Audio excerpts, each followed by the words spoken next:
ahí aparecí. Por ejemplo, una ejecución de backup, que esto lo vimos recién, esta es fácil, la vamos a hacer juntos, la vamos a publicar, que es decir, esto es un control preventivo, puede ser discrecional o no discrecional, se puede hacer en forma manual o en forma automática, y puede haber alguna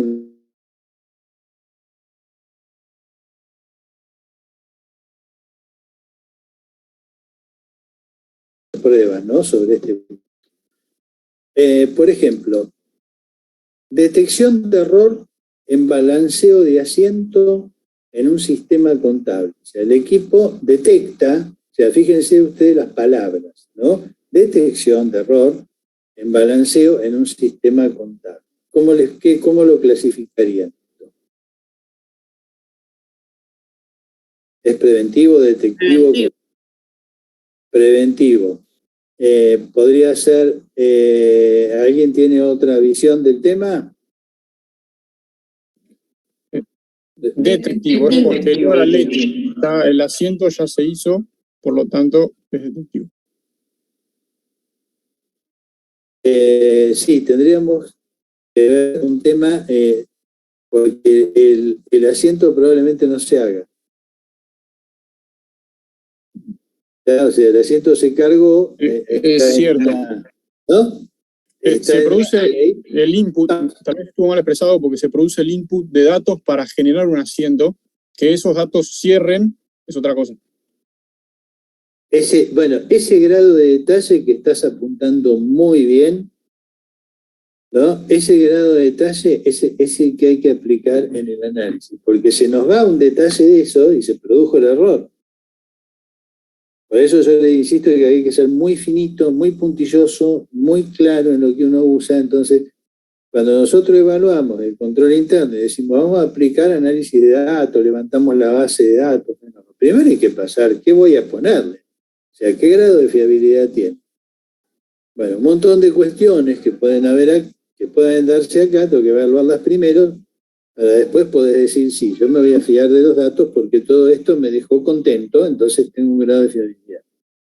Bueno, y esto podría ser, vamos a completarlo si avanzamos, no discrecional, porque esto está definido, entonces esto lo va a hacer el sistema.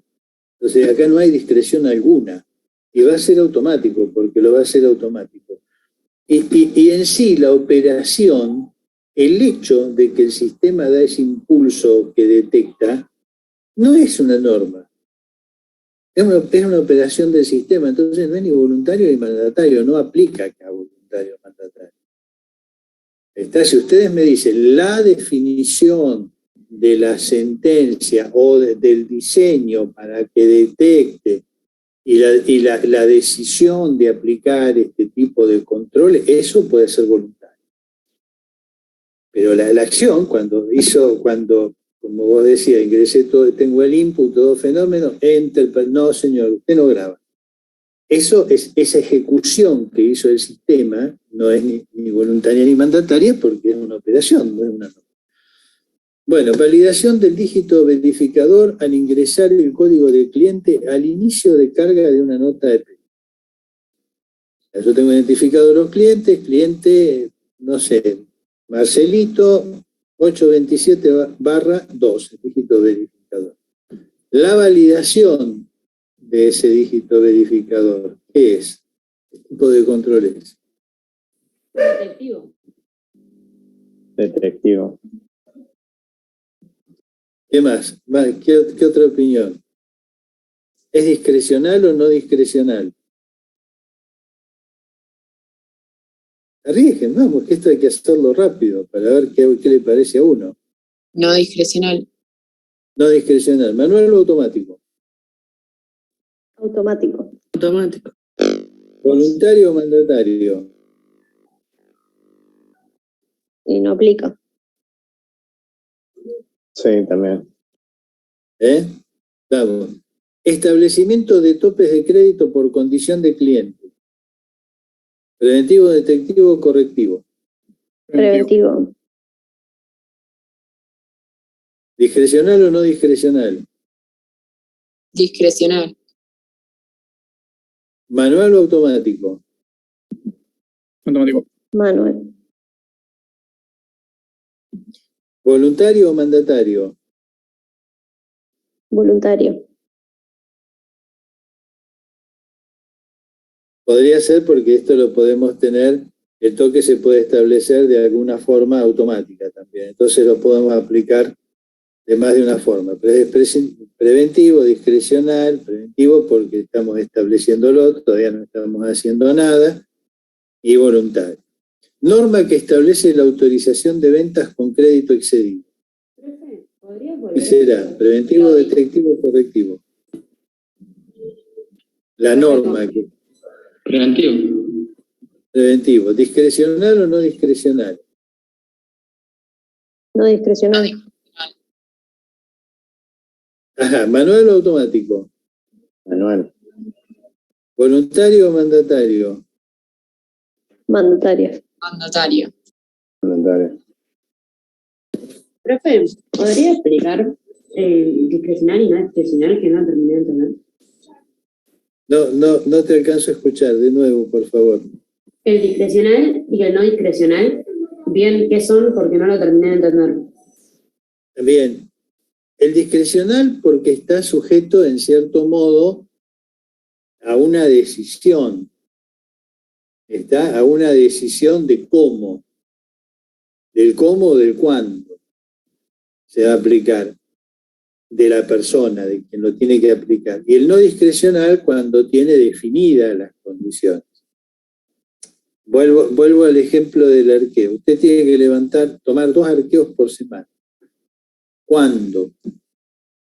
Bueno, tome 2 arqueos por semana. Usted decide. Hay una discreción del ejecutor, ¿no? Una decisión, discernimiento del ejecutor. Cuando lo creo oportuno, por ejemplo. Un no discrecional. El que lo va a ejecutar no va a decir. Tome 2 arqueos, lunes y jueves. Listo. Y le doy el horario. Puede haber mayor o menor grado de discrecionalidad, ¿no? Que eso uno lo analizará en cada caso. Pero ese es un poco el concepto de la discrecionalidad y la no discrecionalidad. ¿Se entendió más o menos? Buenísimo, sí, gracias. Vale. Rechazo de acceso a facturación por monto excedido en crédito. ¿Qué será esto? Detectivo, Detectivo. no discrecional, automático y no aplica para voluntario mandatario. No discrecional. Esto podría, porque el monto lo podés, voluntario mandatario, uno puede establecerlo. Puede establecer el monto o puede establecer aplicarlo o no aplicarlo. También podríamos decir, no, pero esto es una acción del sistema, entonces también podemos decir la detección o el rechazo, la acción del rechazo del sistema, podría decir, no aplica, también estaría bien, tal vez mejor que voluntario. Acción del supervisor de caja mediante la cual debe subsanar un error de tipeo del cajero. Correctivo. Correctivo. Correctivo, no discrecional. Bueno, estamos hablando de un tema manual, ¿no? Voluntario. Bueno, esto podemos, cada uno de los controles. ¿Para qué hacemos esto? ¿Para hacer un ejercicio de inteligencia? No, porque estas cuestiones nos van dando imágenes de combinación, ¿no? Porque si decimos, bueno, ojo, si nosotros tenemos un conjunto de controles preventivos con un adecuado diseño y son no discrecionales y se ejecutan en forma automática, estaríamos en principio en una posición adecuada de control. O sea, se estaría evitando las vulnerabilidades propias de cada una de estas condiciones. De preventivos, bueno, no veo mucho en esta lista de la segunda columna, no veo muchas cuestiones interesantes que tengan un preventivo. Si encima son discrecionales, encima tienen tienen una ejecución manual o algo que debería ser automático, veo que se hace manual, o algo que debería ser no discrecional por la definición de la columna segunda columna, voy, veo que es discrecional y empiezo a tener algunas cuestiones de abrir el paraguas, ¿no? De decir, acá el sistema de diseño, estos elementos de diseño, y vamos a ver cómo funciona esto. Vamos a ver, a testear los listados de positivos, vamos a testear los positivos en los correctivos. Y eso me va dando una imagen del grado de confiabilidad. Esto es esencial. O sea, entender esto, entender el funcionamiento de estas cuestiones, es esencial.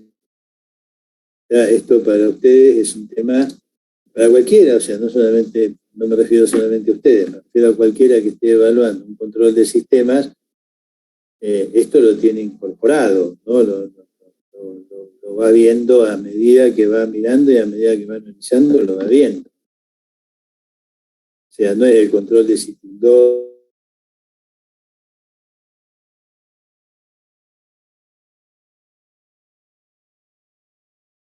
Y decíamos, bueno, tenemos todo este tipo de problemas que son reales y que son los que van a aplicar los chicos en el futuro, esto es así, van a aplicar este tipo de cosas, pero todavía hay muchas empresas pequeñas donde hay algunas situaciones manuales, por lo tanto no podemos descartar todavía que hay controles manuales, ¿no? Que hay que tildar, que van a tildar la factura, que va a haber un listadito, que va a haber que tildarlo y que va a haber papelito y vamos a tener como documentación del proceso de auditoría en soporte papel y lo vamos a tener en empresas muy pequeñas.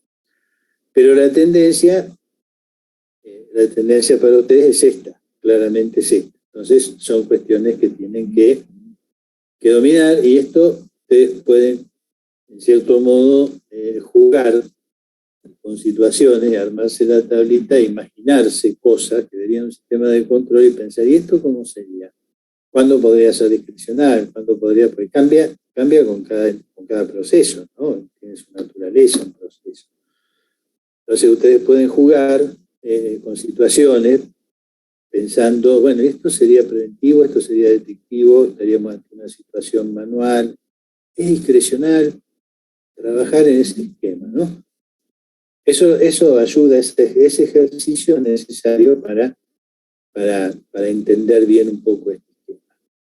Bueno, vamos a tratar el tema de las evidencias digitales. Yo, por lo menos hoy, hablemos de evidencias digitales y de criptografía. Si podemos avanzar bien, y si no, vemos después de poner alguna clase adicional, o sea, no nos vamos a apurar más de lo necesario. Si tenemos que agregar alguna clase, no tengo ningún problema, agregaremos una clase en el momento que podemos y charlamos otros temas interesantes. Las evidencias digitales. ¿Qué son las evidencias digitales? Son evidencias, son elementos de juicio como cualquier otro elemento de juicio, ¿no? Almacenados o transmitidos por medios digitales, entendiéndose por digital un dispositivo o sistema que crea, presenta, transporta o almacena información mediante la combinación de bits. Esa es una evidencia digital. Es algo generado, un elemento generado con una combinación de bits. Y esa es mi evidencia digital. Ahora, hay dos evidencias digitales. Ahí serían cuatro. Hay dos evidencias digitales. Programas y elementos lógicos empleados en la gestión, o sea, todo el software que se utiliza, para mí también es una evidencia digital. Porque sin el software no tengo información. Podré tener datos en algún lugar, pero no tengo información. O sea, sin las aplicaciones son evidencias para mí. Porque además las aplicaciones pueden ser paquetes o pueden ser de desarrollo propio. En todos los casos, cuando la aplicación se compila y pasa a producción, se genera un número de versión que es lo que garantiza que no va a haber ninguna otra modificación, entonces sé que lo que se procesó con ese versionado está procesado en ese periodo y obedece a ese versionado y no a otro. Entonces, todo el esquema de aplicación también es una evidencia digital para mí.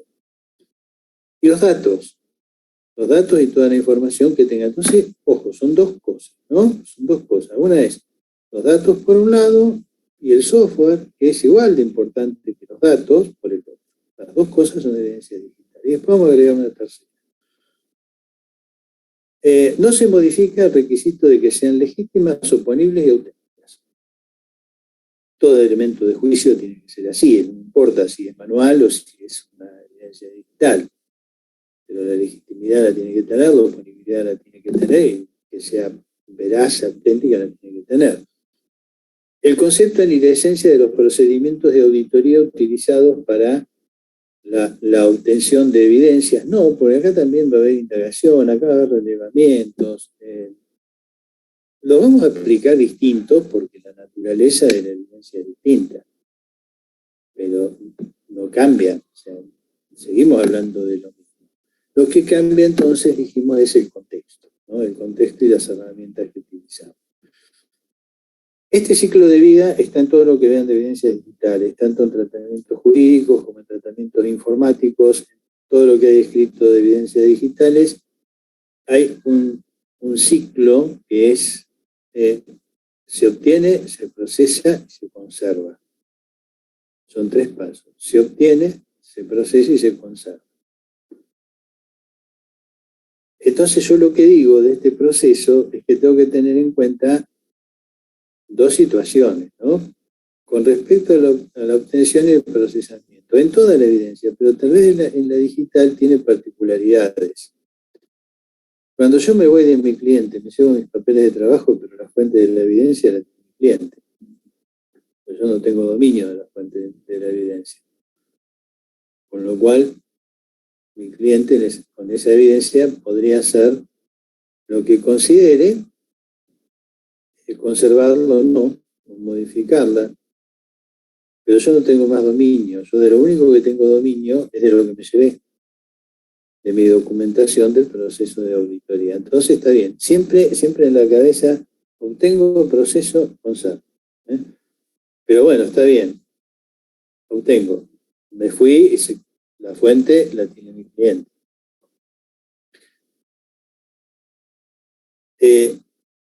Tengo la evidencia, está todo muy lindo, la conservo, bueno, está bien, la tengo que usar. ¿Suponible? ¿Suponible la digital? ¿Qué valor probatorio tiene la evidencia digital? Conceptualmente, si ustedes me preguntan, el mismo o a veces más que la evidencia papel. Pero bueno, es distinta. Entonces, no puedo pensar en los mismos términos en cuanto a la oponibilidad de una evidencia papel que una oponibilidad en una combinación de bits que están sobre un soporte grabados. ¿Verdad? Son 2 cosas distintas. Entonces, muy bien, tenemos que empezar a pensar en eso. Vamos a clasificarla. Saben que la clasificación acá es para entenderla, es clave. Y acá aparece la tercera que les había comentado. Las evidencias digitales obtenidas del responsable, ¿se acuerdan de del marco general, ¿no? ¿Quién es el responsable? El responsable es el que genera la información, el responsable de la información. Y esas son 2, son los datos o son los programas, esos son los 2 elementos que tengo. Pero después hay otro elemento que conforma la evidencia, que es lo que yo hago, que es la documentación autogenerada. Lo que yo voy a hacer con todo eso también es una evidencia digital, y si ustedes recuerdan que hablamos de documentación del proceso de auditoría, con esos elementos son los que yo pruebo la diligencia, pruebo que aplique las normas, porque ahí está mi materia gris, está lo que hice. Lo demás son ingredientes para la torta, ¿no? Pero la torta, el genio de la torta lo tengo yo. Entonces, esas son las evidencias que realmente interesan. Ahora, de todas las etapas, si ustedes me dicen las 3 etapas, yo les voy a decir si las 3 son muy importantes. Pero la primera etapa, que es la que la obtengo, para mí es clave, porque esa etapa es la que, en cierto modo, va a condicionar las otras 2. O sea, si yo tengo falencias en la obtención, todo lo demás va a seguir viciado. Entonces yo necesito tener una precisión en esa obtención de la evidencia. Y bueno, Y acá también esto lo tengo que mezclar un poquito, analizarlo pensando en la salida. Es decir, si yo necesito que esto sea fiable y oponible, esa precaución la tengo que tomar en el momento que la obtengo. No puedo obtenerla y después pensar, ¿cómo voy a hacer para que esto sea oponible? Porque está. Entonces el objetivo, lo tienen por acá donde estoy con el cursor, fiable y oponible, sí, está bien, pero empecemos a pensar en eso en la etapa en que obtengo la evidencia. Y esto puede tener distintos soportes. Hay cuestiones, cuando digo soporte es generación de la transacción de origen o el soporte o el documento de origen, ¿no? Eso podría ser un soporte digital y yo lo transfiero, me lo llevo en un medio digital. Entonces acá todo es digital, absolutamente todo es digital. El origen y una transacción de comercio electrónico que se hizo en forma digital, con su soporte digital, yo lo levanto en un medio digital y me lo llevo. Todo el hilo de la evidencia ha sido todo digital, acá nunca existió un papel. Pero también puede ser que haya soportes digitales y yo no puedo llevar el soporte y me dan una salida del sistema en un papel. Perdón, de esa evidencia digital. Ahí hay un paso que es la correspondencia entre la digital y el papel. Entonces, todo lo que plantean las normas que andan dando vuelta, las técnicas, tanto jurídicas, que hay mucho jurídico metido, no hay que tenerle miedo al jurídico, porque estamos en este mundo de la digitalización, vamos a tener que charlar mucho en términos jurídicos y empezar a pensar en términos jurídicos, muchas cosas. Acá hay un control aplicado al proceso de transformación y a la legitimación de la copia. Entonces ahí va a ser grave. Si no está grabado en el sistema con lo que tengo en el papel, ¿cómo lo comparo? Entonces tengo que tomar precauciones para esa situación. Lo mismo pasa, pero al revés, cuando hay un origen transaccional en papel y yo me lo llevo en digital. Levanté una foto, por ejemplo, la escaneé. Un contrato lo escaneé. Bueno, fenómeno. Y el original es ese escáner del original. ¿Es realmente fiable? ¿Es suponible? No sé si es suponible. Entonces, en ese tipo de cuestiones lo que hay que ver es todo el proceso de legitimación. Si es transformación, verificar los controles del proceso de transformación y esa salida, de algún modo, validarla o obtener, volvamos a la carta de convenio, volvamos a las cosas que hay que acordar, bueno, está bien, esto me lo llevo en papel, fenómeno, pero por lo menos alguien que me garantice la copia. O sea, yo puedo haber visto todos los temas de control, garantícenme la copia, porque esto es papel, tengo que tener una garantía sobre el papel. Si fuera digital, podríamos garantizar ese proceso mediante un artilugio digital, que lo vamos a ver cómo es en la de criptografía. Pero a esto lo que voy es, tengamos cuidado en el momento de la obtención, porque están estas tres cuestiones dando vueltas que no son menores, ¿no? Son un dato que pueden impactar. Claro, en la obtención hay algunas cuestiones claves, porque el soporte es magnético, ¿no? Ahora el soporte se puede destruir o se puede alterar. Entonces, ¿qué es lo que me va a dar a mí confiabilidad? ¿Qué medidas de control interno tiene aplicadas mi auditado con respecto al sistema del cual yo le estoy levantando los datos? Si hay seguridad de datos, si hay controles. Analicé, apliqué, por ejemplo, una de las cosas que puedo ver, apliqué los controles que estuvimos clasificando hace un rato. Dije cuestiones de seguridad, controles de acceso a las bases de datos, fiabilidad de las aplicaciones. Entonces, ya voy teniendo una imagen de la seguridad de los datos que me estoy llevando, ¿no?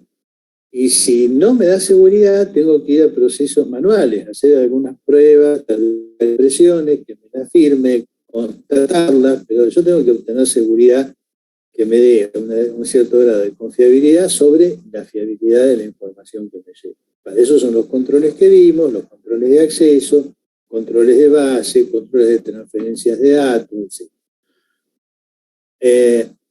Bueno, y la otra gran cuestión es la garantía de origen.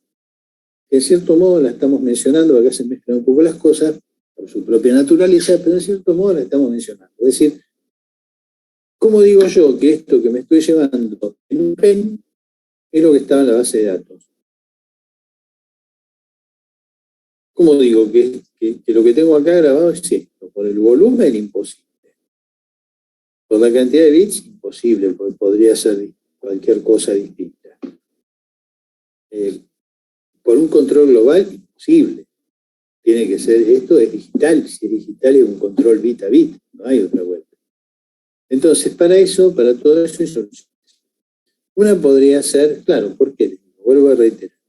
Yo estoy acá con la máquina, acá tengo la información del negocio. Viene el auditor, se lleva información, me dice, dame una copia. Mira lo que levanto, la copia, le muestro un sistema, él se va feliz, le di la copia, se llevó la copia. Mañana yo cambio todo.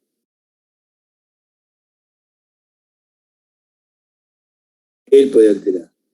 Entonces, hay que tener cuidado con tratar de generar las huellas digitales, ¿no? Que se pueda tratar. Para esto hay software de auditoría. Entonces yo puedo comprar un software de auditoría que se los mencioné, una CL, un ID, etc. Un Hollister que también hace, hay montones.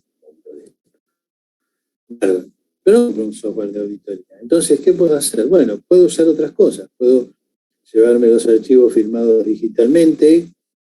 Hoy está más difundida la firma digital. Puede haber una firma electrónica, que luego vamos a ver cuál es la diferencia. O podría aplicarle algo que me cuesta 0 pesos, que es una función hash, que me lo bajo gratis de cualquier aplicación, y con eso, carta de convenio de por medio, lo acuerdo.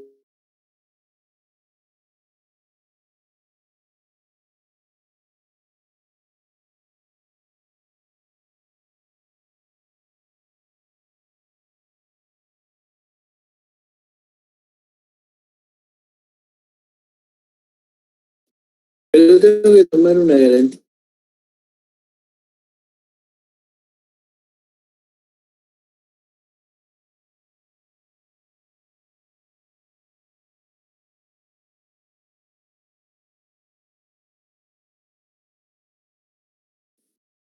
Disculpen, se cortó de nuevo, ¿eh? Ahí vamos a compartir.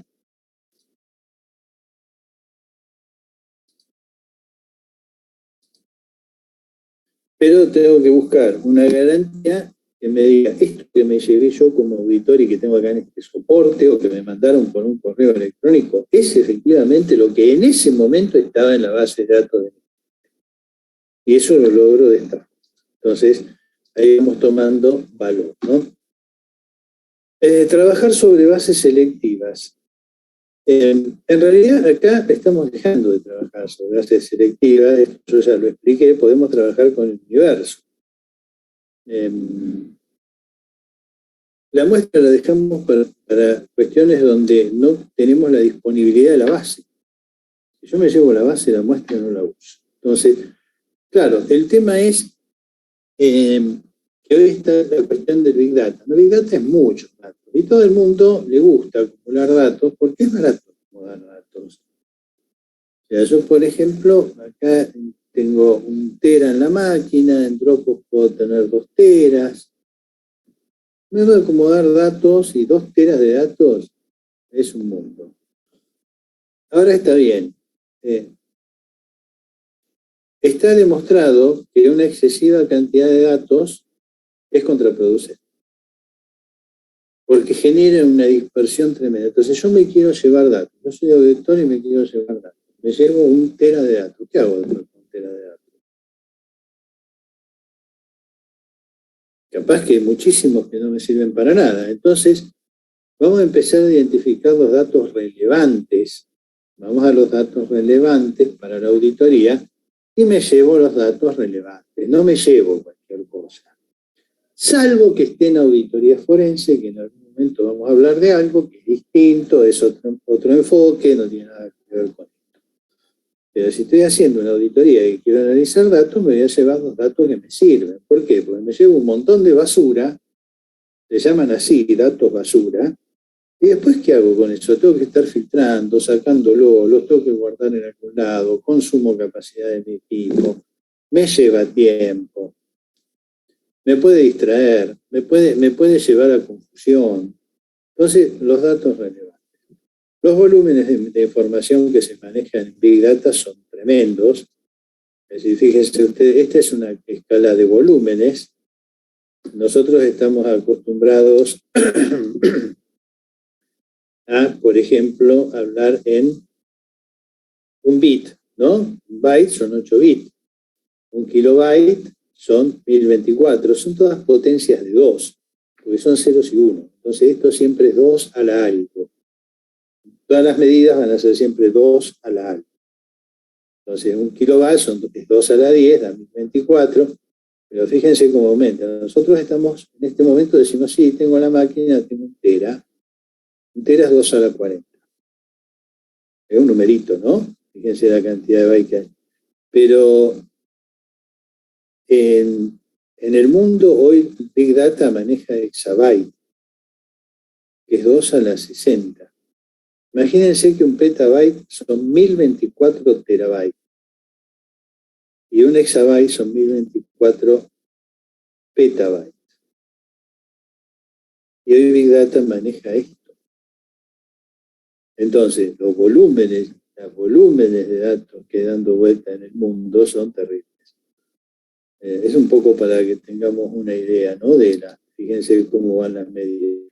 Esto también, yo hice un ejercicio acá que es decir, hoy son más baratos los discos externos, por ahí los conseguimos a mucho menos precio, pero vamos a suponer que un disco de 1 terabyte nos cuesta $100. Almacenar 1 kilobyte, fíjense lo que cuesta, o sea, no existe. Y a lo mejor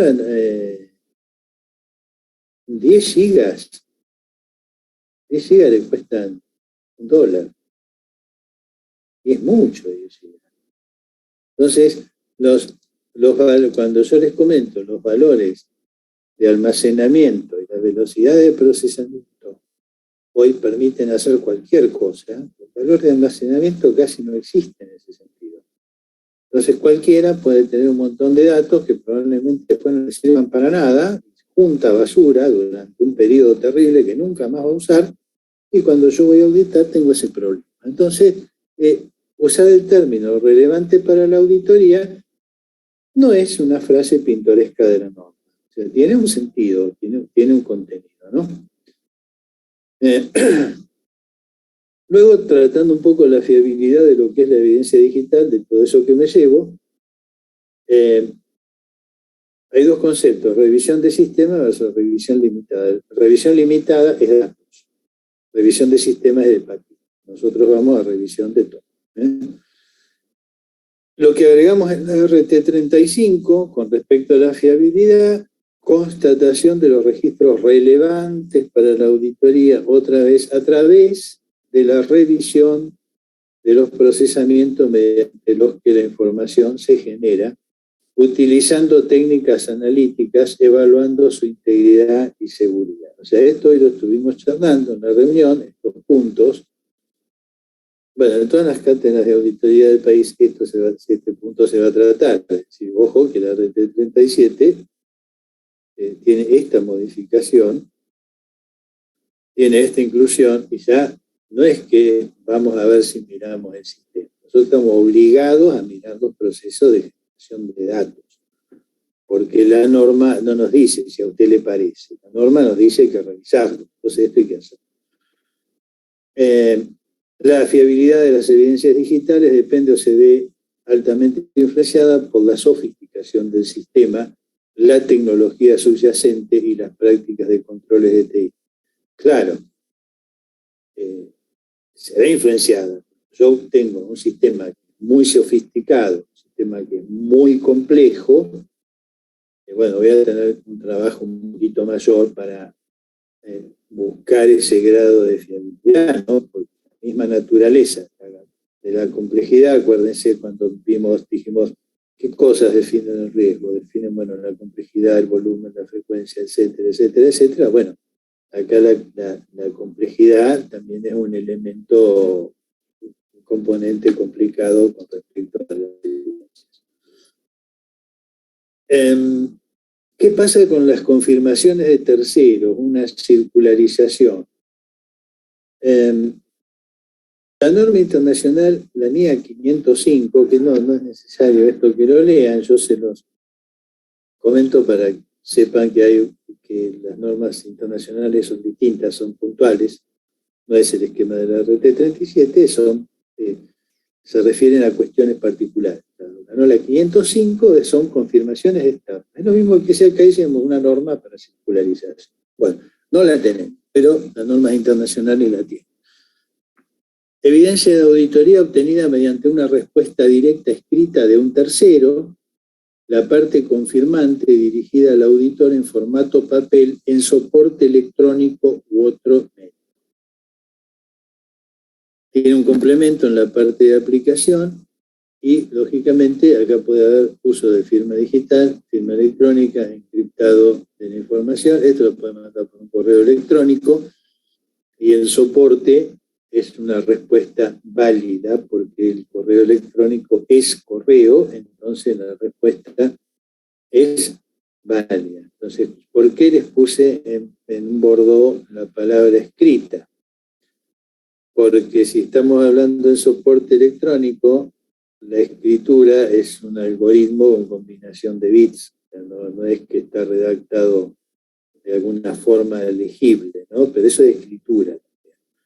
En los términos actuales de la evidencia digital, cuando esto va escrito, lo que va a estar escrita es la impresión que saco de la evidencia, pero la evidencia no está escrita con letras. La máquina no guarda letras, guarda ceros y uno, lo único que sabe hacer. Entonces, eso va a ser una evidencia que tengo, ¿no? La combinación de ceros y unos que dijimos al principio. El procesamiento de la evidencia, una vez que ya la obtuve, bueno, perfecto. Y bueno, todas estas cosas que les comenté, ese nexo entre la legitimidad, los recuerdos, eso hace toda la oponibilidad de la evidencia. Si yo rompo la cadena entre la correspondencia de lo que estaba en la base y lo que yo tengo, estoy rompiendo la oponibilidad. Y la puedo romper en cualquiera de las etapas, incluida en esta, en el procesamiento de las evidencias digitales. Porque si yo altero la original que me llevé, perdí la cadena. Entonces pierdo la posibilidad de la oponibilidad. Yo tengo que conservar siempre los dos elementos. La base, la que me llevé, la correspondencia, y esta cantidad de bits que me llevé, que es mi evidencia digital, nunca alterada. Porque rompo el nexo. Yo puedo trabajar sobre copias, nunca sobre lo original. Entonces trabajo sobre copias. Evitar la modificación de archivos de datos originales por los efectos que le estoy comentando, ¿no? Conservación de las evidencias digitales. Documentación de auditoría. Referencias que tienen las normas, para que nos ubiquemos en que esto ya en el mundo existe. Está dando vueltas, existe, y nosotros estamos atrás tratando de aplicar. La NIA 230, documentación del proceso. En las definiciones, archivo de auditoría, una o más carpetas u otros medios de almacenamiento de datos físicos o electrónicos, que contienen los registros que conforman la documentación de auditoría correspondiente a un encargo específico. En la guía de aplicación, el punto 3 dice: la documentación de auditoría puede registrarse en papel, en medios electrónicos o en otros medios. Algunos ejemplos de documentación de auditoría son comunicaciones escritas, incluido el correo electrónico, sobre cuestiones significativas. Eso lo dice la 230, documentación del proceso. La NIC 1, que es la norma internacional de control de calidad, tiene muchísimas referencias con respecto a de qué se trata, cómo se resguarda, el resguardo que hay que tener, cómo hay que conservarla. Ahí le puse yo los puntos para que se fijen en el trabajo que les estoy colgando, que es un trabajo del grupo de investigación que trata todo este tema normativo de las evidencias digitales, que está bueno leerlo, porque les presenta el mundo actual, ¿no? Es decir, no el mundo ficticio de viejos procesos, sino que les dice guarda porque fíjate en esto, que es lo que está pasando ahora, no en la historia, fíjate en esto. El AIPA también tiene la UC500, que esto es Estados Unidos, el Colegio de Contadores de Estados Unidos, hace referencia a la concepción del documento digital. Evidencia que solo existen en forma digital, otras que se transforman de papel a digital e incluso las interfaces de comunicación. Recuerden los 3 momentos que habíamos dicho que se daban, bueno, esto está en las normas incluidas también, porque es una cuestión lógica. Entonces las normas tratan esa cuestión lógica. Y la FAPSE, agregamos, se reemplazó el término papel por documento, y en el artículo 6, documento digital, el artículo 6 de la ley, ¿no? Esto se reemplazó, cuando hablamos documento, decimos, ¿qué es un documento? O sea, al margen de lo que hemos comentado en alguna clase, de decir, bueno, el documento es el contenido y el soporte es el papel, o una cápsula de un disco rígido, pero en definitiva, el documento, recuerden, tenemos que tener un concepto legal. ¿Qué es un documento? Y el término documento está definido en la Ley de Firma Digital, en la Ley 25.506, en el artículo 6, dice: se entiende por documento digital a la representación digital de actos o hechos. Una representación digital, ceros y unos, una representación digital, con independencia del soporte utilizado para su fijación, almacenamiento o archivo. No me importa, un disco fijo, un disco como un ardo, un pen, un disquete, lo que sea, pero siempre está soportado en algún lugar. Ahora, reparen en esto. Un documento es una representación digital de actos o hechos. O sea, los actos o hechos en ceros y unos. Almacenamiento. Un documento digital también satisface el requerimiento de escritura. Y ahí está lo que yo les decía cuando les marcaba escritos. ¿Por qué? Porque no es porque se me ocurre, es porque la ley, me soporto en la ley que me dice que la escritura cambió. O sea, si una representación digital, que son ceros y unos de un hecho o un acto, la ley me dice que es una escritura tiene que tener otro concepto del que nosotros tenemos, y ahora documento está escrito en 0 y 1. Y el soporte digital. Muy bien. Conservación de las evidencias digitales, documentación de auditoría. RT 37 se mantiene 10 años, lo cual o mayor.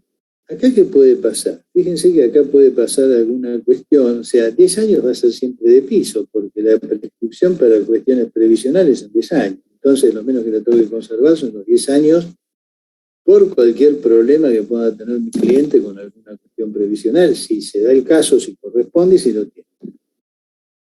Ahora, si hay algún problema y a mí me avisa cuando pasaron 5 años, hay que ver si ese aviso no suspende o interrumpe la prescripción, con lo cual este plazo de guarda se extiende. 10 años en lo que es sistemas, 10 años para atrás es un mundo distinto, y 10 años para adelante no tengo ni idea cómo va a ser el mundo. Tengo expectativa de lo que Dios quiera y tengo expectativa de verlo para sacarme la duda. Tengo toda la intención además, pero bueno, seguramente va a ser muy distinto del mundo de hoy. Porque hace 10 años yo usaba disquete 5,5. Guardaba la información en disquete 5,5. Había lectoras y todavía se utilizaba y andaban dando vueltas. Eran viejos ya, pero andaban. ¿Quién lee hoy disquete 5,5? Entonces, se usaban los cartridges. No hay más. Bueno, es una serie de cosas. Entonces, acá hay que tener mucho cuidado con el resguardo. El resguardo de los papeles, de los documentos de trabajo, es un problema. Entonces, acá hay una obsolescencia técnica y una obsolescencia física del soporte. las dos obsolescencias. Y eso puede ser que tenga la no disponibilidad de la información cuando la necesito. Entonces, y tampoco tengo ninguna norma que me diga, mire, usted la información la tiene que guardar en un pen. Bueno, bárbaro, la norma me dice que no guarde en un pen. No tengo nada de eso. O la tiene que guardar en un disco externo, sólido. No tengo nada de eso. Entonces, ¿qué tengo que hacer? Tomar un soporte, evaluar las especificaciones técnicas del fabricante para saber qué medidas tengo que tener de seguridad para que no tenga un problema físico por mala utilización, por ejemplo, y tener una idea. Ustedes saben que en las memorias de estado sólido, los discos de estado sólido se gastan.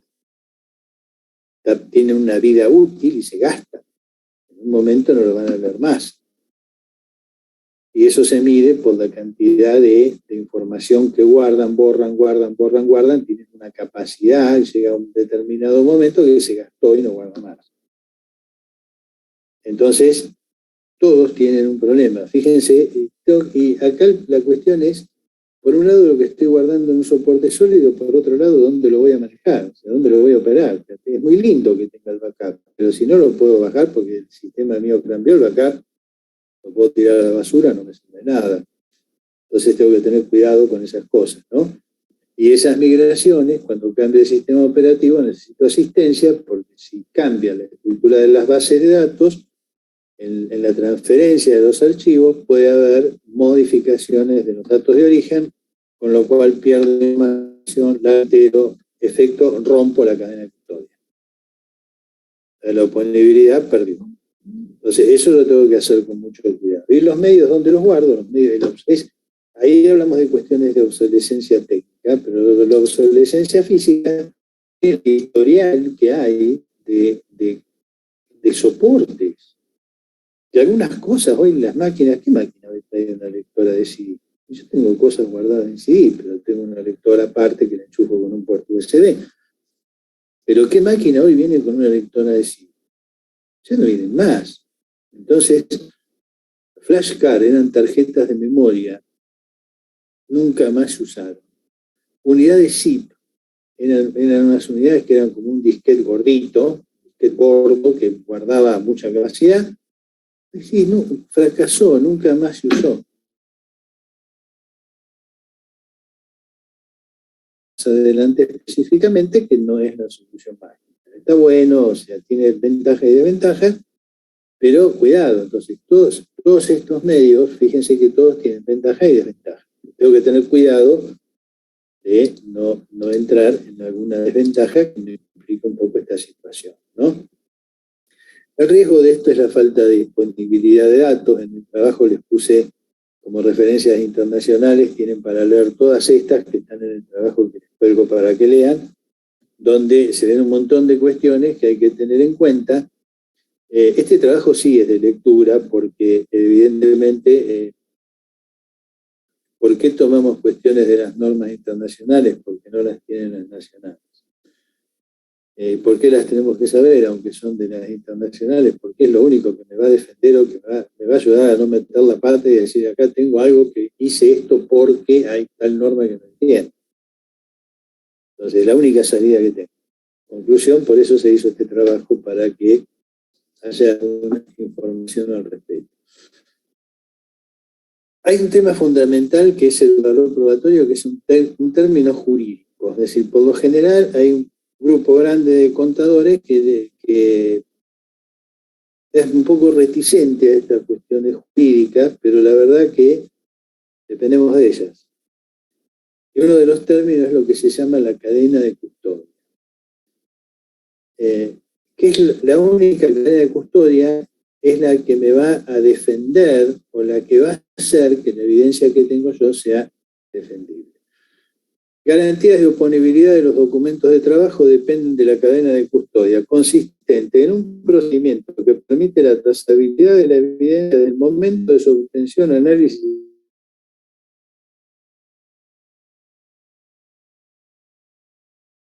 garantizando su conservación y no alteración. este procedimiento es aplicable a todo tipo de evidencia. Y esto es lo que a ustedes les va a garantizar. Si ustedes pueden demostrar esto con la evidencia, tienen la oponibilidad de la evidencia garantizada. A leer el informe 25 de FAPSE, que esto es lectura obligatoria también, que para eso lo hicimos. Este punto, evidencias digitales, es un punto específico del informe, donde está lo que yo les estoy comentando, tal vez con algunos detalles más ampliados que en la clase no nos da el tiempo, ¿no? La legitimidad, hay que considerar las normas de procedimiento, esto hace falta un especialista en derecho procesal y penal, y las medidas complementarias si son necesarias. Vemos lo que no tenemos, bueno, copias de papel intervenidas por el auditado, copias de documentos fuente, impresiones de pantalla con un escribano al lado, todas las que se le ocurren que puedan tener valor probatorio, que probablemente se les van a ocurrir más al abogado que a nosotros. Entonces, por eso necesitamos tener estas garantías. Esto ya lo vimos.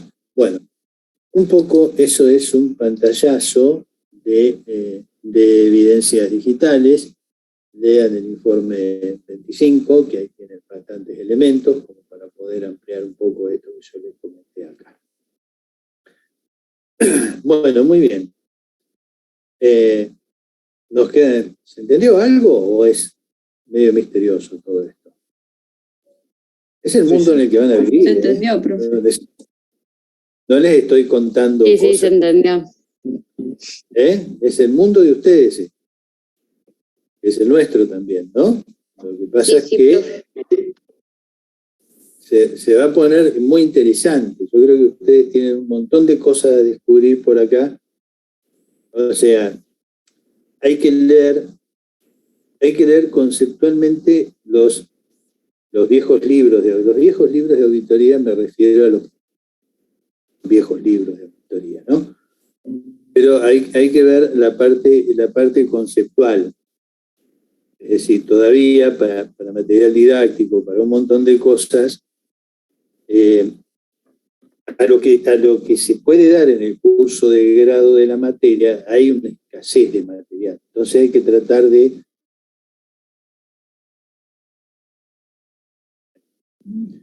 ¿Por qué? Porque todas las normas internacionales, entre ellos la 500, que es la de evidencia de auditoría, ustedes lo van a leer en el trabajo, por eso quiero que lean el trabajo. Esa norma está en proceso de modificación. Entonces, con el tema de la disparidad de tiempo, lo que lleva a adecuar una norma 8 años y lo que lleva un avance de tecnología 2 segundos, hay un poquito de diferencia de tiempo, nunca van a estar.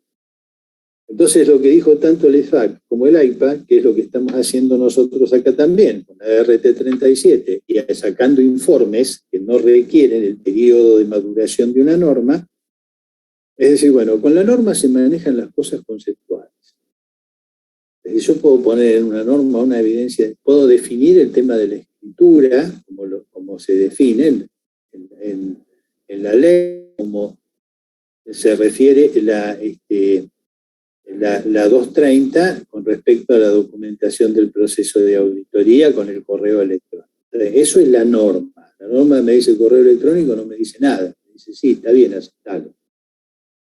Pero todo lo demás de detalle, tanto el IFAC como el AIPA lo van a sacar con informes, con guías de aplicación.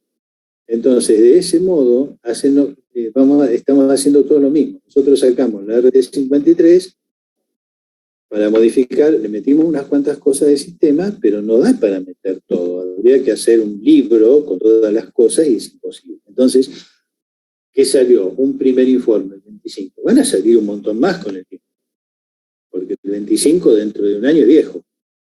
Entonces, no podemos modificar de nuevo la RT37, porque vamos a tardar otros 4 años.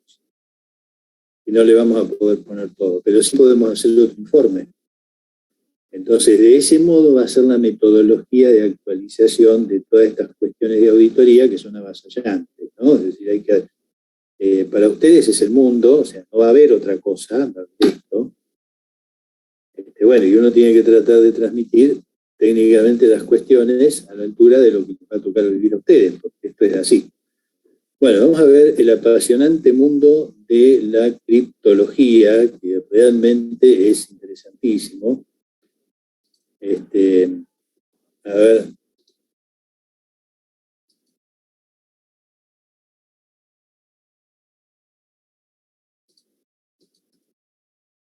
Esta.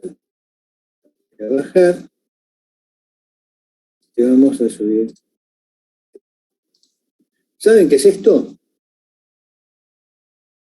¿Quién sabe qué es esto? ¿Una máquina de escribir? Sí, una máquina de...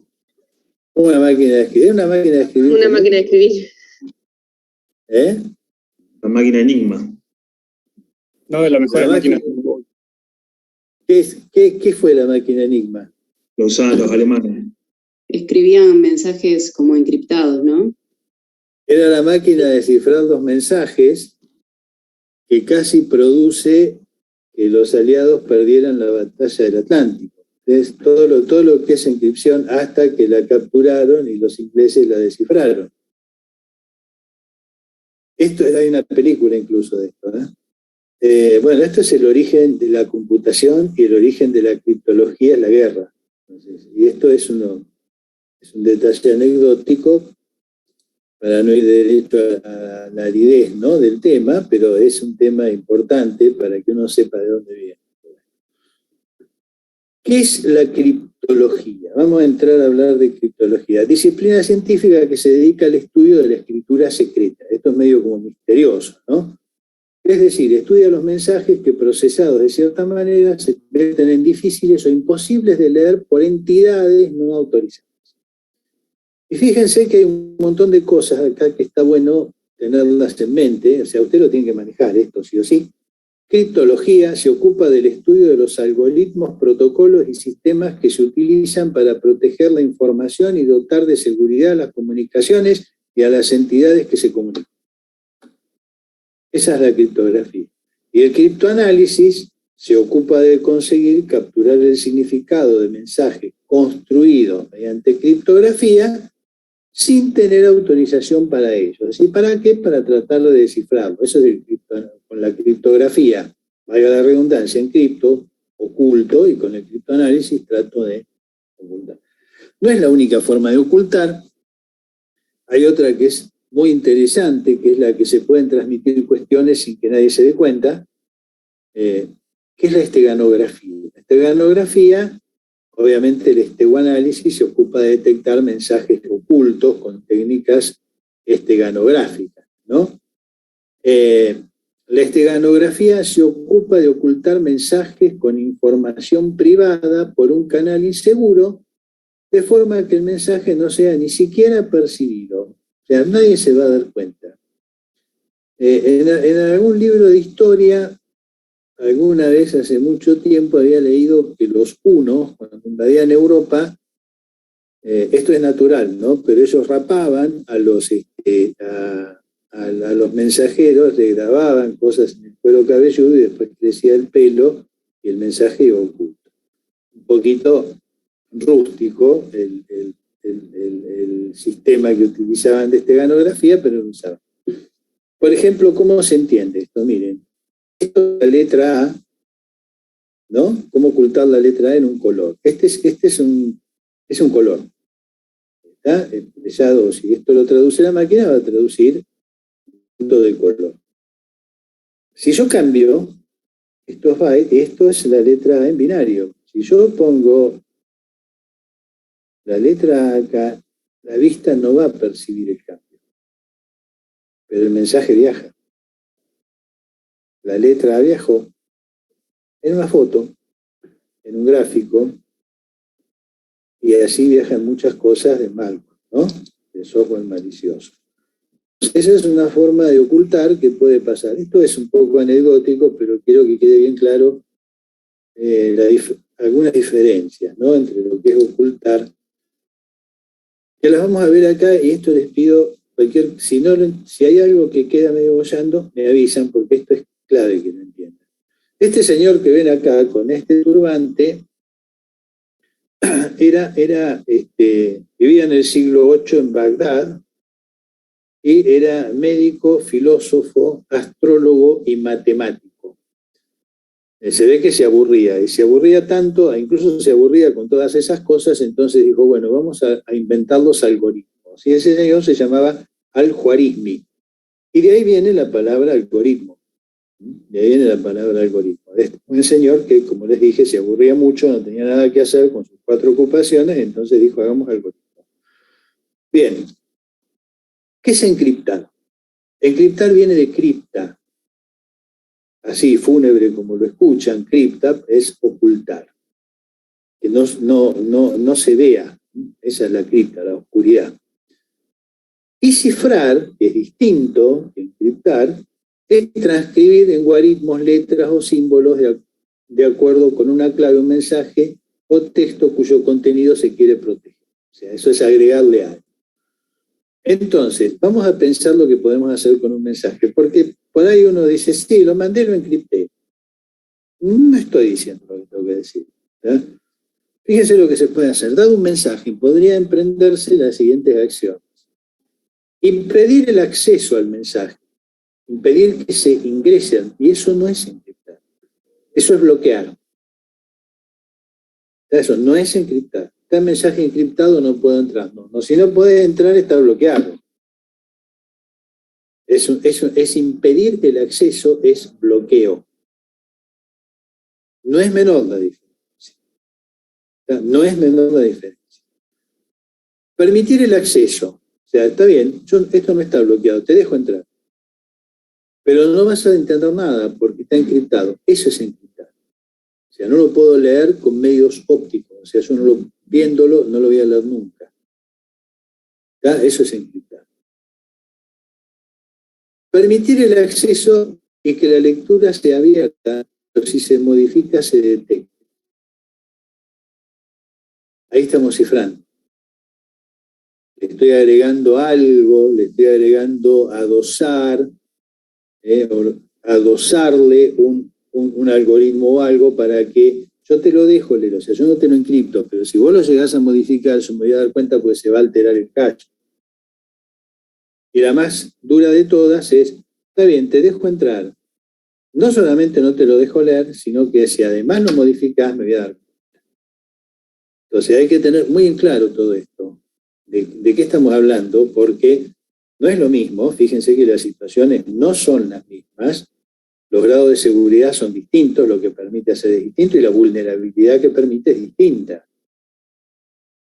Y los fines de cada uno son distintos. Uno es retener la información, uno es que directamente no puede pasar nada, que no puede entrar, otro es retener la información, conservar la privacidad en la información, el otro es no me importa la privacidad, pero no lo modifique porque no quiero, me doy cuenta. Son todas cosas distintas. Entonces, nosotros no podemos medir la vulnerabilidad de una situación si no tenemos muy en claro todo esto. Comprenderlo muy bien para ubicarnos en el problema.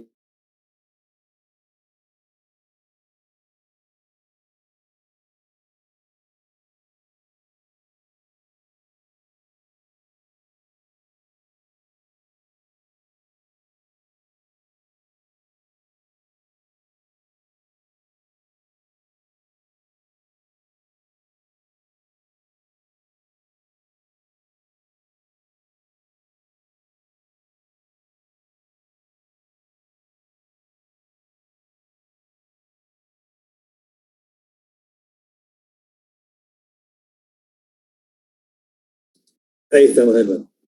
Pero la realidad es que la máquina no entiende esta Profe, no está compartiendo. Sí, ahora estoy yendo a buscar. Ahí está. Pero la máquina no entiende estas cosas. La máquina entiende ceros y uno. Entonces, vamos a aplicar, te voy a explicar cómo funciona, muy sencillito, con una relación lógica, una disyunción, donde vamos a trabajar con un byte, con un byte de 8 bits, y vamos a encriptar la letra O. Entonces, ¿qué pasa? Lo primero que partimos es de la relación lógica. Dos preposiciones que son falsas o dos preposiciones verdaderas, pueden ser verdaderas, esto siempre va a ser falso, ¿no? Entonces, verdadero, falso es verdadero y falso, verdadero es verdadero. Y así trabaja la máquina. Esto lo hace el sistema operativo, suma, resta y hace este tipo de cosas, ¿no? Entonces vamos a suponer que el mensaje que yo quiero mandar es la letra O, se representa de esta forma en binario. Y la clave de encripción, o sea, la clave que uso para encriptar, es la letra U, que se representa así de binario. Entonces, ¿qué hago? Aplico la regla lógica. La máquina aplica la regla lógica. Dice, verdadero, verdadero corresponde falso, verdadero, falso corresponde verdadero, verdadero, verdadero, falso, bueno, y así sucesivamente, y genera un XOR, que es precisamente la disyunción, que si ustedes lo ven esto en la máquina es una cosa extraña, porque no es la letra O, no significa nada.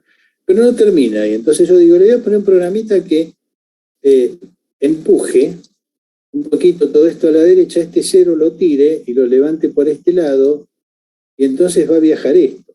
Esto se llama un shift right, que va a la derecha. Entonces viaja esto. Si ustedes abren esto en la máquina, van a ver uno de esos chirimbolos extraños que ven a veces que abren algo que está encriptado. No lo pueden ver. El que recibe, ¿qué hace? El proceso inverso.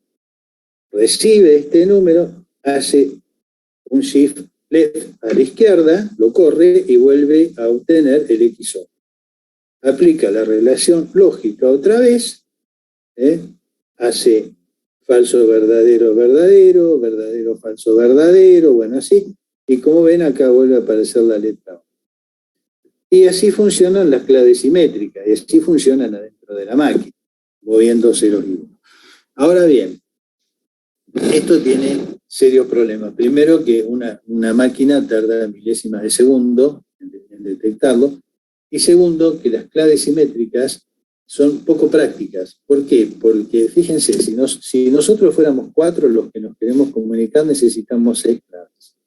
Si fuéramos 10, necesitamos 45 claves, porque se da una combinatoria que es esta forma. N por N-1 sobre 2 es la cantidad de claves simétricas que van a necesitar cuando hay un universo. 100 personas necesitan 4.950 claves, que además son vulnerables. No sirve. ¿Qué posibilidades hay de generar claves en la cuestión binaria, en el mundo binario? Bueno, vamos a suponer, acá tenemos 8 bits. Si quisiéramos, y la clave tiene 8 bits. Si quisiéramos generar una clave de 56 bits, como tiene este algoritmo, que es el algoritmo DES, que es uno de los tantos algoritmos que hay de generación de claves, la posibilidad de combinaciones que tenemos es 2 a la 56. Miren el numerito de claves posibles que se pueden hacer. Pero son simétricas. O sea, está todo lindo, pero tenemos el problema de que son simétricas y generan esa dispersión, y además son poco seguras porque son fácilmente craqueables por fuerza bruta, que se llama. O sea, por potencia de cálculo, esto fácilmente una máquina lo detecta. Bien, ahora, eso con respecto a las claves simétricas, por eso la firma digital es asimétrica, que lo vamos a ver ahora. ¿Qué podríamos hacer entonces nosotros para decir, bueno, yo con mi cliente garantizo esa extracción de archivos? Lo vamos a hacer con una función hash criptográfica que es gratarola, no hay que gastar nada y es muy segura. Y eso no sirve, ¿por qué? Porque un hash es una función unidireccional, es decir, yo a partir del documento genero un hash que tiene es un digesto en definitiva, ahora vamos a ver uno, de una extensión igual, o sea, 100 carillas genera un hash, ahora vamos a ver de 64 bits, una letra genera un hash de 64 bits. Eso es por el algoritmo, ¿no? Ahora, están dando vuelta a versiones de que se puede ir del hash al documento, es matemáticamente imposible. Del documento voy al hash, del hash nunca voy a ir al documento porque es una función matemática unidireccional, tiene camino de ida. Ahora, vamos a suponer, yo voy a mi cliente y le digo, bueno, me voy a llevar un archivo, fenómeno. Vamos a suponer que este es el archivo de ventas que me voy a llevar, que está en TXT, ¿no? Donde tengo precio, vendedor, bueno, datos de un archivo de ventas. Y digo, vamos a ponerle un hash este aparatito nosotros lo bajamos gratarola de internet y lo tenemos en la máquina, o sea que nadie gasta un peso, nosotros y nuestro cliente, y lo que hacemos es lo siguiente, decirle, bueno, mira, en la carta de convenio vamos a combinar que la información me la pasás con este hash y me la envías por un correo electrónico con este hash, o yo te firmo un recibo, si querés papel, sos feliz con papel, yo te firmo un recibo con el hash y yo me la llevo con el hash y se terminó la historia. Bueno, entonces la cuestión es esta. Vamos a ponerlo así y vamos a decir, vamos a generar un hash a este archivo. Acá tengo para elegir, el MD5 es medio debilucho, voy a generar el que usa la firma digital, que es el YA 256. YA es la sigla de los autores, ¿no? Y 256 es porque este digesto tiene 256 bits. Muy bien, vamos a seleccionar ese archivo, que estamos por ahí. A ver, creo que es este. Si no, nos vamos a dar cuenta, porque vamos a hacer líos si no es ese. Lo ponemos acá. ¿Ven? Acá tengo el archivo y tengo el 256 y digo generar hash. Fíjense que este es el digesto. Es de 256. ¿Por qué son 64 bits los que tienen acá? Porque está en hexadecimal y cada uno consume 4 bits. 256 dividido 4, 64. Bueno, muy bien, vamos a hacerlo así. Vamos a hacer una picardía y alguien dice, esto no era el 4 de enero, sino que era el 3. Y lo guardo. Y después vamos a suponer que queremos corroborar que ese archivo era el que correspondía. EPA con el hash. Fíjense cómo cambió. Esto cambió. Ahora, no hay forma matemática de compensar en otro punto, porque esto trabaja byte por byte. No hay forma de compensar en otro punto del documento ese cambio que hice. La única forma que yo tengo de volver a esto es que acá haya un 4, vuelvo a grabar el archivito, y es la única forma posible de volver a tener el caso de origen. Con lo cual, esa evidencia que me llevé va a ser modificada, es decir, la puedo romper toda, si quiero, pero me voy a dar cuenta. Mi cliente la puede modificar, me voy a dar cuenta. Yo la puedo modificar, mi cliente, llegado el caso de una controversia, me va a decir, vos la modificaste, porque esta prueba sirve en los dos sentidos, no en un solo sentido, es garantía mutua. Entonces, esta es una forma barata, o sea, no más que barata, es gratis, que tengo de establecer ese vínculo que decíamos del valor probatorio de la evidencia, ese nexo. Y así me tengo que llevar las evidencias. Bueno, estas cosas son las que hay que adecuar, que ustedes esto no lo van a encontrar en un libro de auditoría, porque no existía cuando se escribieron los libros de auditoría, no estaba difundido. Pero hoy auditoría se hace así. Esto es lo que está funcionando en el día. ¿Qué pasa con la criptografía simétrica? Se basa en la utilización de un par de claves. Es parecido, es una privada y una pública. La privada la conozco yo solamente, y la pública la conoce todo el mundo. Entonces yo firmo con mi privada y transmito el documento, lo transmito con el certificado, con la clave pública, y el que lo lee, cuando abre el documento, como la clave pública está incluida en toda esa transmisión, cuando abre el documento, indica y va a detectar si el documento se alteró por el camino o no. Esto está en la ley de firma digital.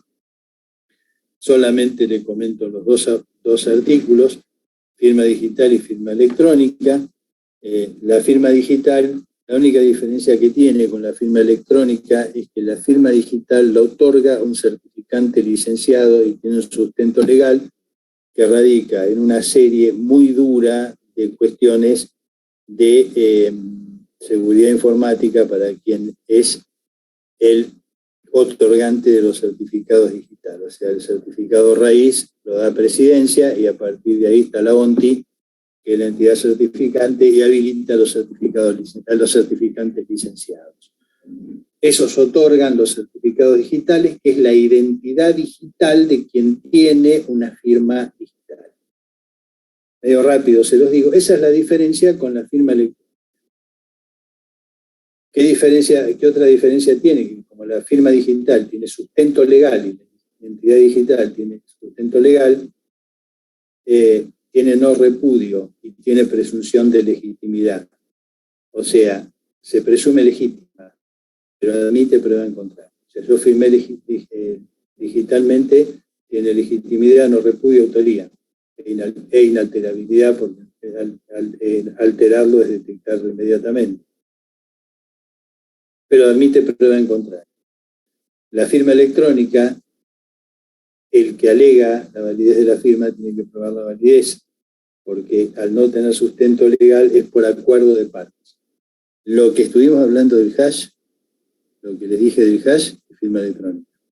Eso ustedes lo pueden hacer, acordarlo con su cliente, y ahí la carta convence. Entonces se acuerda con el cliente, el acuerdo de partes le brinda ese marco de legitimidad que por la ley no tiene. Bueno, muy bien. Entonces, ¿cómo funciona el sistema de firma digital? Hay dos algoritmos. Uno es técnicamente se utiliza un hash, que es el que usamos recién, el 256, y la firma se ejecuta en otra encripción, que es un sistema muy complejo, que no se los voy a explicar porque no tiene mucho sentido, pero sí se obtiene por una factorización de números primos muy, muy grandes. Es un lío, tengo una fórmula para explicárselo, pero no vale la pena que perdamos tiempo en eso. No suma nada, sí suma que sepan cómo funciona. Vamos a suponer que A le manda un documento a B y lo firma digitalmente. Esto lo puede hacer nuestro cliente mandándonos evidencia. Por eso quiero que lo sepan. Entonces, A redacta un mensaje. Ese mensaje se le aplica el SHA-256 y se genera un digesto de 64 bits. Y la firma digital se le aplica al digesto y no al mensaje. No al mensaje. ¿Por qué se le aplica al digesto? Porque exige tanta potencia de máquina que si se le aplican al mensaje van a estar 4 días procesando. Entonces se le aplica al digesto. Esto viaja hasta B. El camino de viaje es vulnerable. O sea, no es que la firma digital no puede vulnerarse. El documento con firma digital se puede vulnerar. Salvo que yo acá le ponga un caño seguro que no puedan acceder. Por eso la diferencia importante entre no puedo entrar y puedo entrar a verlo. Si puedo entrar a verlo, lo puedo romper. Si no puedo entrar a verlo, no. Lo que va a pasar acá es que si alguien entra a verlo y lo altera, es posible alterarlo con firma digital, el receptor lo va a detectar. ¿Por qué? Porque esto funciona así, muy sencillo. Lo que va a hacer el receptor es A encriptó con la clave privada, la clave pública viajó por acá, el receptor lo recibe, abre, y cuando abre el mensaje, con la clave pública de A, obtiene el valor hash. Obtiene el valor hash que viajó con el mensaje. ¿Qué hace? Calcula de nuevo el valor hash del mensaje y compara los dos valores hash. Si eso no tiene diferencia, el documento no se alteró. Si tiene diferencia, se alteró. ¿Se entendió esto? Así funciona la firma digital. Es un concepto muy simple. Lo único complicado que tiene es el RCA, pero eso viene con el sistema, así que no hay problema. ¿Se entendió? Vamos a poner otro. Sí, sí. Vamos a poner otro caso, que es cuando lo complicamos más, que viaje cifrado. Es lo mismo, nada más que yo quiero que el único que de la otra forma lo ve todo el mundo al que yo se lo mando. De esta forma, que lo voy a firmar ahora, lo ve solamente B, porque yo quiero que lo vea él solo. Entonces, ¿qué le digo? Mire, redacta un mensaje, genera el digesto y él lo firma con su clave privada y con la clave pública de B, porque la tiene. Entonces, ¿B qué hace cuando lo recibe? Desencripta con con su clave privada y con la clave pública de A. Calcula el hash y de ahí sigue en adelante. Y de esta forma, cruzando las claves, el único que va a ver el mensaje es quien yo quiero que lo vea. A se lo manda a B, clave cruzada, el único que lo va a leer es B. Muy bien. Esta es una forma de transmitir. Ahora lo que les voy a explicar, si nos tomamos 10 minutos más, si no les molesta, les explico blockchain. Porque si no nos va a quedar sin explicar y es una lástima por 10 minutos. Bueno, profe. Es un tema que funciona de la siguiente forma. Blockchain ustedes saben que es una cadena de libros mayores distribuidos. La suelen definir así. ¿Por qué se llama esto distribuido? Vamos a ir por partes. Distribuidos porque esto se asienta en una red que es de estas características, que es una red específica, o sea, se usa hace una punta de años, pero es una red que se adapta muy bien y es la red que usa blockchain. Olvidémonos de Bitcoin, estamos hablando de blockchain. Bitcoin es algo de blockchain, pero hay muchas otras cosas en blockchain. Entonces, esto era así, es una red, fíjese que hay nodos. Cada nodo tiene toda la información, absolutamente toda, son todos iguales nodos. Todos tienen todo. No hay una red jerárquica en la cual hay alguien que hay un cliente servidor, no existe. Acá todos tienen todo. Y estas redes tienen una particularidad muy especial, que es que cada nodo se asocia con el adyacente. Entonces, por ejemplo, si un nodo se va, como este, que dice yo me voy, inmediatamente los nodos se conectan, nunca se rompió la conectividad de la red. Y esto es lo importante, lo que le da un cierto margen de seguridad en cuanto a que no se va a perder. ¿Por qué? Porque la amplitud de los nodos hace que siempre estén conectados entre sí, y si alguno se va, no hay problema, y si uno entra acá, inmediatamente se conecta con los adyacentes y tiene toda la información. Entonces todos los nodos tienen todo. Y después hay que ver por qué se dice que esto es tan seguro e inalterable. Es muy fácil de entender. Proporciona una huella digital única de los registros, es verificable, las transacciones están en texto simple y se pueden ver, salvo que uno le ponga restricciones. Mire, funciona así, es muy sencillo. Esto es lo que se llama el árbol de Merkle, que es la base de funcionamiento de blockchain. Vamos a suponer que tenemos 4 transacciones, las 0, 1, 2 y 3. Le genero un hash a cada una. El hash que vimos, le genero un hash a cada una. 4 hash. Después, ¿qué hago? A estas dos las tomo juntas y le genero un hash. Las agrupo en 2. Ahora tengo el hash de la 1-2, de la 0-1. A la 2 y la 3 le genero otro hash. Tengo el hash del hash. Parece un destrabalenguas, ¿no? Hash 2 y 3. Y a todas estas le genero a 0,1, a estos dos hash, que siempre voy agrupando de a 2, le genero el hash que se llama hash raíz de Merkle. Entonces fíjense que esto es todo encriptado, o sea, acá toco algo y se me cae la pirámide. Muy bien. ¿Qué pasa? Pero yo tengo que armar el bloque ahora, el famoso bloque. ¿Cómo armo? Esto es el árbol de Merkle, ¿no? Entonces, ¿cómo armo el bloque? Tengo que generar un hash del bloque. ¿Pero para qué si ya tengo el hash de la raíz? No, necesito el hash del bloque. ¿Por qué? Porque este bloque no está solo en el mundo. Hay un bloque que es anterior a este. Porque, ¿qué sucede? Acá cada grupo de operaciones que se hacen integran este bloque se cierra y queda cerrado y nunca más se toca. Y la próxima transacción se anota en el bloque siguiente. No modifica nunca para atrás, porque es imposible. Siempre se van anotando a continuación de la única, ahora vamos a ver en qué forma. Siempre a continuación de la única y se genera el bloque. Ahora, claro, pero el hash de este bloque anterior, yo junto estos dos hash y generaría el hash del bloque. Fenómeno. Pero fíjense que este bloque viene del anterior, hasta el bloque Génesis, que fue el primero. Entonces acá tenemos todos los bloques formaditos. Hasta acá, yo podría, en el mismo tiempo que nosotros generamos el hash del archivo, generar este hash de bloque. Tomo estos dos, los pongo en un archivo, les aplico el hash y listo el pollo. Ya está. Eso no daría ninguna seguridad. Entonces, ¿qué pasa? Este hash, esto es fácil de entender, pero hay que ver si lo explico bien. Este hash son 64 bits.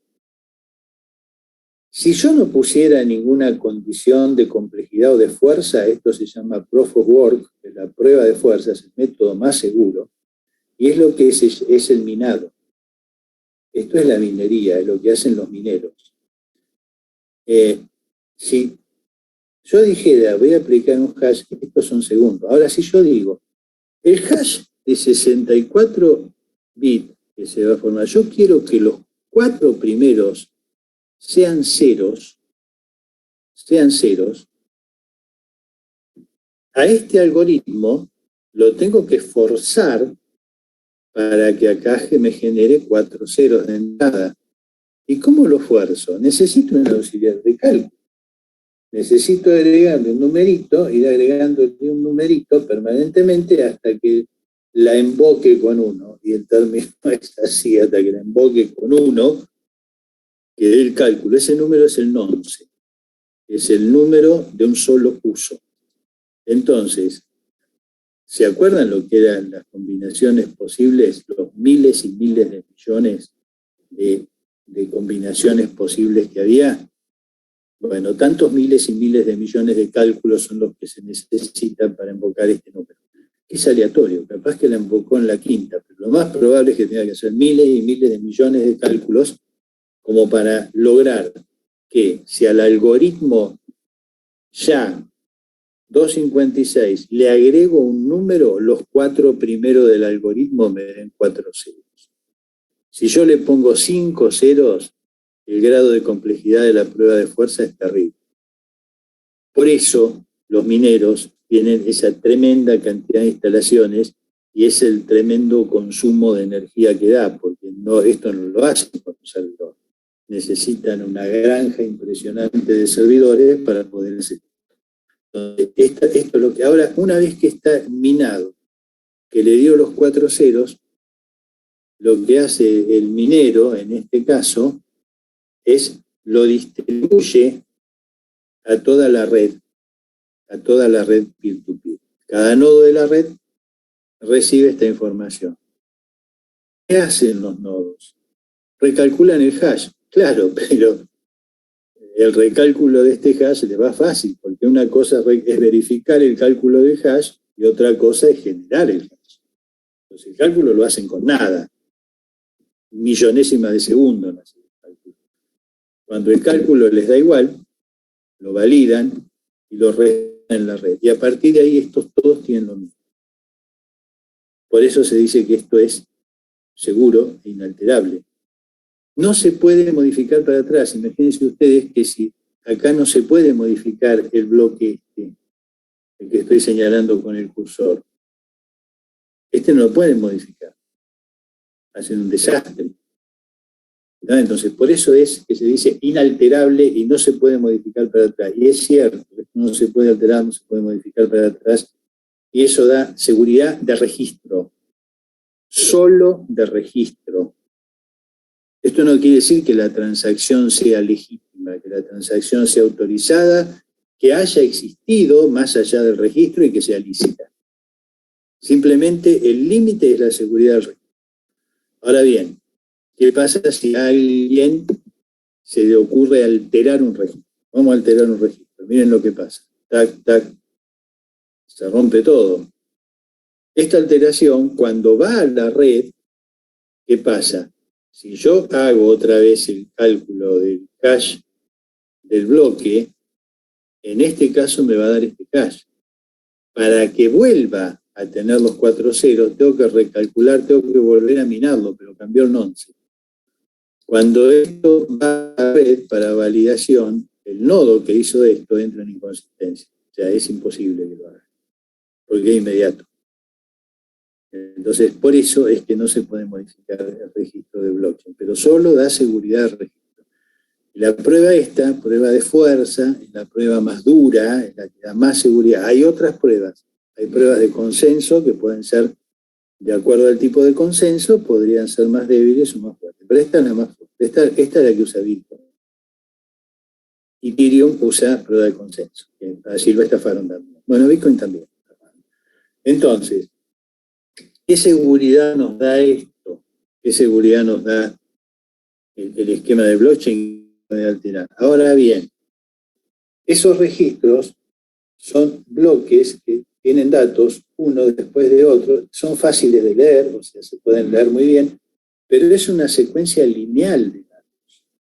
Es una secuencia lineal, o sea, ahí no hay datos que corrigen para atrás, no se puede tocar nada.